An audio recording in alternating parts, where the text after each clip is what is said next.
So in order to use Siri on any phone for that matter, you're gonna see this button on the side and we can press on it and we're gonna see Siri. Could you try again? So I can tell, hey Siri, what's the weather like today? It's currently foggy and 48 degrees. Expect cloudy skies starting in the afternoon. So I can use Siri to set up an alarm as well, and I don't always have to press that. That's just in case your Siri's not working properly, maybe it didn't hear you. You can always just say, hey Siri, set up an alarm for 10 o'clock. The alarm is set for 10 p.m. And there we go. So you don't have to physically touch your iPhone in order to do anything with Siri, because Hey Siri works really, really well. If you find out that your Hey Siri is not working properly, it's maybe not responding to you, it might be because of the low power mode.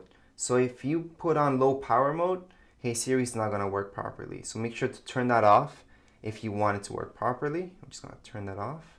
There we go. We can also do that from settings. So we go into our low power mode. So again, we're just gonna look for that battery and we're gonna turn off low power mode. So if Siri is not responding to you, that's one of the reasons. So once again, it doesn't matter which phone you guys have. It's gonna be the exact same tutorial for any one of these. Anyways, if you guys have any comments, questions, you guys can write down here in the comments area. And don't forget to subscribe and rate. Thank you.